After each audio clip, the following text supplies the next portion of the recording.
Olá, esse vídeo foi produzido com o intuito de auxiliar os avaliadores, preceptores, docentes que vão avaliar residentes sobre um instrumento de avaliação global de atitudes que será disponibilizado via Sistema HC a partir de outubro de 2015. É um vídeo curto e que tem o propósito de auxiliar todos a revisarem a ficha de avaliação global de atitudes, que estará no sistema HCRP, disponível para que seja preenchido e será utilizado para avaliação das atitudes e profissionalismos dos nossos residentes. A expectativa é que todos os programas utilizem o mesmo instrumento.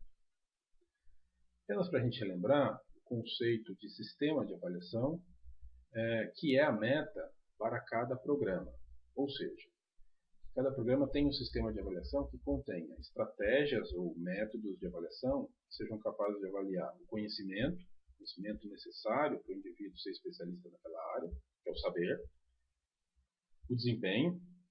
Então, a gente vai avaliar se o indivíduo está adquirindo competências e capacidades para realizar os procedimentos, fazer diagnóstico, tomar decisões que são esperadas dentro daquela especialidade. Óbvio que progressivamente, do primeiro ano, segundo ano, até que ele se torne um especialista.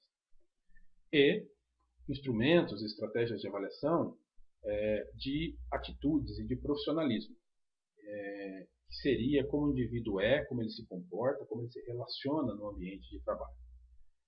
Esse é o tema desse vídeo, e que nós vamos abordar apresentando o instrumento e a forma de utilização do mesmo.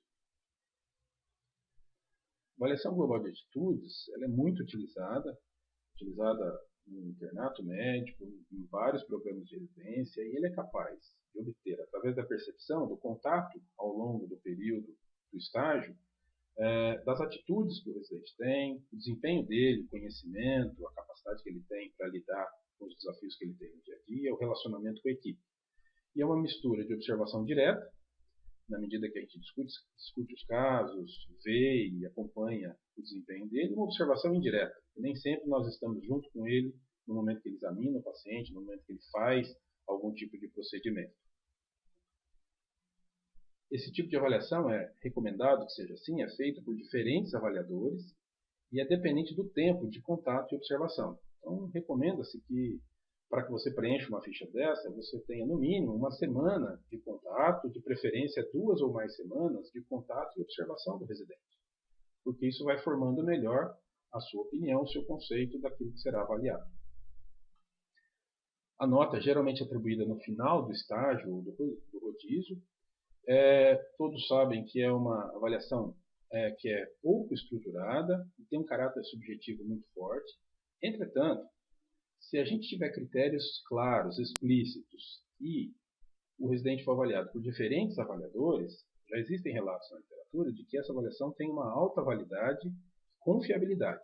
Então, uma boa avaliação, que tem algumas limitações, mas que tem espaço na avaliação da prática profissional, na formação de profissionais.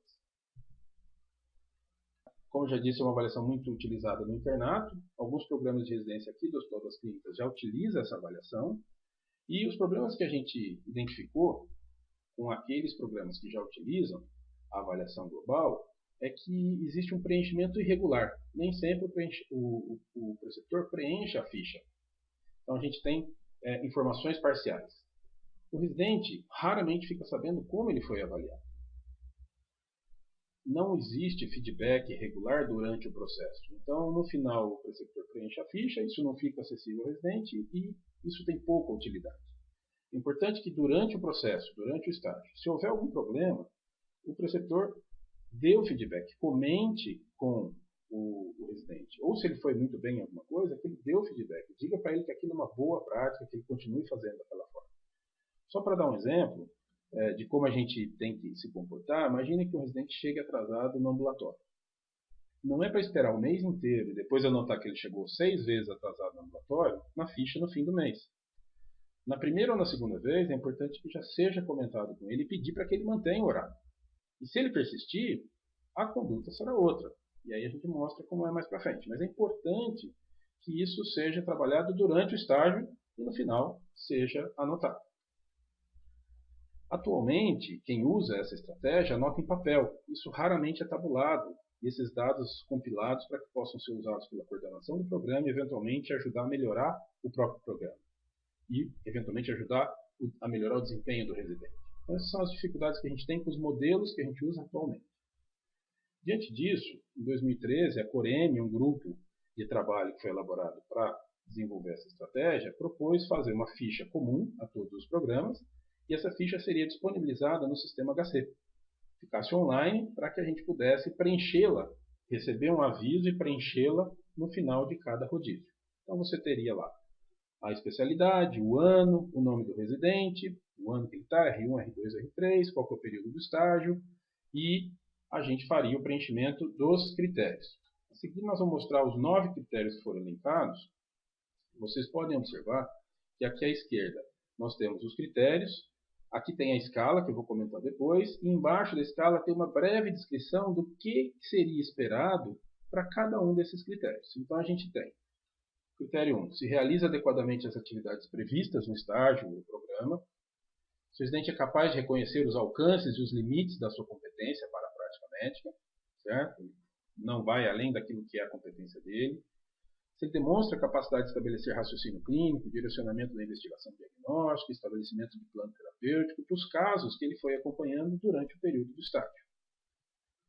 Se ele demonstra habilidade para realizar procedimentos, se ele estabelece uma relação médico-paciente adequada, se ele demonstra um domínio de técnicas de entrevista, se você teve a oportunidade de ver ele fazendo uma história, um exame físico, isso é possível de perceber.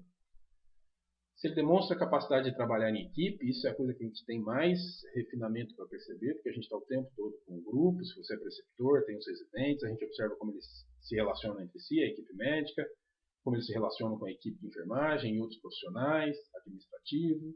Isso é muito um instrumento adequado para que a gente possa observar isso. Se o residente demonstra interesse na aquisição de conhecimentos, se ele está com um caso, ele busca saber, ele vai atrás.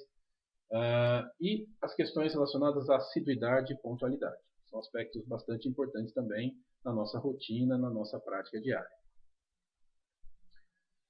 Bom, aqueles eram os 9 critérios que foram elencados. Eventualmente, você vai avaliar todos eles ou nem todos. Quando não foi possível fazer uma avaliação, você acha que não dá para pontuar, você marca não se aplica. Quando foi possível avaliar, existe, então, uma escala que é tratada em 3 grandes grupos. Então, você vai ter sempre como referência o residente, o ano do residente que ele está, imagina que é um R1. Então, qual que é a expectativa para um residente no final do primeiro ano de formação? Como que ele se comporta? Então, esse é o seu referencial. E você vai definir se ele está abaixo das expectativas, dentro das expectativas ou acima das expectativas, para cada um daqueles critérios. E, eventualmente, vai marcar que não se aplica. Certo? Então, abaixo das expectativas, ele não demonstra habilidade, competência, não teve uma atitude compatível, esperada para um residente do primeiro ano. Dentro das expectativas, é que ele se comportou, agiu, tem conhecimento, habilidades esperadas ao final do R1, por exemplo, ou ao final do R2, se for um residente de segundo ano. E acima das expectativas, e não precisa ser em tudo, pode ser num ponto. Em um determinado aspecto, ele foi primoroso, ele se destacou. Apesar de ser um R1, você observa ali uma maturidade de um indivíduo que já estaria terminando os 3 anos de especialidade. Então, ele está acima das expectativas. Então, esta é a proposta da escala. E o referencial sempre é o indivíduo que cumpriu o programa, por exemplo, se é um R1, no final do R1, o que você observaria? Se é um R2, no final do R2, o que você observaria? É diferente. E este é o referencial de quem avalia. Certo? Tentando usar a escala toda, todas as possibilidades, mas tendo um referencial do que seria esperado ao final daquele ano. E isso é muito importante porque nós, habitualmente, temos a tendência de marcar 8, 9 ou 10. Nesse caso, a escala não tem 10. E é proposital. A gente quer saber se ele está dentro da expectativa, acima ou abaixo. E se o indivíduo tiver 5 ou 6, ele teve um ótimo desempenho. É aquilo que você espera para um residente de primeiro ano que está num estágio, por exemplo, de enfermaria, com você. Se ele se destacou, ele está acima, ele vai ter um 7, um 8. Se ele foi primoroso, ele vai ter um 9. Isso não significa a nota que vai lá no histórico dele. Significa como a gente percebe ele. E óbvio que com o passar do tempo ele vai progredindo, ele vai melhorando ao longo do ano.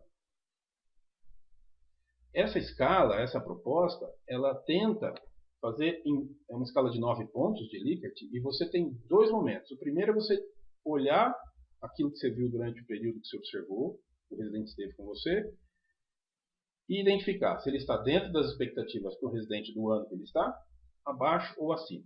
Assim que você fez essa escolha, você vai marcar dentro daquela escolha, por exemplo, dentro das expectativas, ele foi 4, 5 ou 6. E aí você escolhe, não, ele foi muito bem, foi dentro do esperado, ele foi muito bem, você marca 6. Ele está dentro do esperado, mas ele deixou a desejar em vários pontos, então você marca 4. E assim por diante. Então, em duas etapas. Faz primeiro a linha de cima, identifica uma dessas 3, e em seguida, na hora que você escolher uma, você identifica um desses pontos dentro desse item. Existe muita literatura a esse respeito. Um dos artigos mais recentes que trata disso sugere que as escalas de 9 pontos elas são capazes de prover scores mais acurados. E é por isso que a gente fez essa escolha. Então, em momento nenhum, nós vamos estar dando nota de 0 a 10. E se o indivíduo tiver 6, estará excelente, porque ele está dentro das expectativas, na transição do que seria dentro para cima das expectativas. E isso os avaliadores precisam entender, assim como os residentes. Isso vai nos ajudar a diferenciar, nos diferentes critérios que a gente está avaliando, os residentes. O que eles têm de fortaleza, o que eles têm de fragilidade, e ajudando-os a melhorar na medida que estão passando no estágio. Este é um dos objetivos primordiais num tipo de avaliação como essa. Bom, em seguida, na seção você tem o 10º item. O 10º item é uma avaliação global. Imagine que você não tivesse nenhum dos anteriores, e tivesse que preencher só esse, com base no período de avaliação, nas semanas que você teve de contato com o residente. Qual o grau de desempenho global esse médico residente tem? E você vai marcar um desses pontos. É como se fosse uma síntese dos anteriores, não é uma média, mas é uma impressão geral que você teve. Abaixo, dentro ou acima das expectativas. Toda vez que você tiver marcado 1, 2 ou 3, é muito importante que você deixe discriminado, para que isso possa orientar o residente sobre como ele pode melhorar. E muito provavelmente, se isso aconteceu, você vai, durante o estágio, já pode ter comentado com ele, ter dado feedback. Outro aspecto que é muito importante, a gente sugere fortemente, é que os pontos fortes, aquilo em que o indivíduo se destacou, também seja anotado nesse espaço. Porque isso ajuda ele a ter clareza do que ele precisa manter, da qualidade que ele precisa manter, aquilo que ele faz bem. Finalmente, nós temos um item que se chama incidentes críticos. Nesse item, você vai anotar qualquer evento, qualquer acontecimento que justifique, que fugiu do que era esperado. Por exemplo, faltas, atrasos não justificados, vestimenta inadequado, conflitos entre os membros da equipe, entre os médicos com outros membros da equipe, complicações decorrentes de imperícia, de imprudência, de negligência, isso deve estar notificado aqui. Em cada rodízio isso precisa ser preenchido se aconteceu. Porque se for recorrente, a coordenação tem condições de chamar o residente e conversar com ele, e até ver o que pode ser feito para que isso não aconteça mais. Porque a formação do residente é nossa responsabilidade. Terminar, o avaliador vai clicar finalizar e a avaliação vai ser enviada e tabulada junto com outras avaliações que ele vai receber ao longo do ano. Bom, o que a gente espera com essa avaliação? Com a avaliação global de atitudes na residência, com esse formato. Coletar informações sobre atitude e comportamento profissional dos nossos residentes, prover feedback através dos resultados das avaliações que ficaram disponíveis para o avaliado, ele vai ter acesso só aos dele, não aos dos outros colegas, mas ele vai ter acesso às avaliações que ele recebeu. Estimular o feedback, na medida em que você está observando o residente, vai fazer uma avaliação no final e considera que isso é importante, você eventualmente vai detectar coisas que já podem ser comentadas, o feedback destacando o que está sendo bom, destacando aquilo que precisa melhorar, e isso pode aparecer na sua avaliação final. Então a gente favoreceria e estimularia a prática do feedback. E a gente espera superar problemas, esses que a gente listou no início. O preenchimento agora vai se tornar regular, porque todos os preceptores vão receber um aviso, vão saber o que tem que fazer, vão entrar no sistema HC, vão fazer o preenchimento, e cada residente terá no mínimo 11 avaliações no ano, ou mais, dependendo do número de rodízios. o residente sempre terá acesso à sua avaliação. Ele saberá como foi avaliado e isso esperamos que o ajude a melhorar continuamente. Nós vamos fomentar a prática do feedback durante o estágio, sempre que for necessário. E assim que o preceptor finalizar a avaliação, os dados vão ficar disponíveis, tabulados, tanto para os preceptores quanto para a coordenação do programa. Ou qualquer dúvida, tem um e-mail, podem entrar em contato, a gente vai tentando esclarecer, mas o fato é que a prática, o uso do instrumento, eventualmente feedback que a gente possa fazer para discutir com cada equipe como foram as avaliações preenchidas, é isso que vai fazer com que a gente utilize o instrumento cada vez de maneira mais eficiente e efetiva. Muito obrigado. Até logo.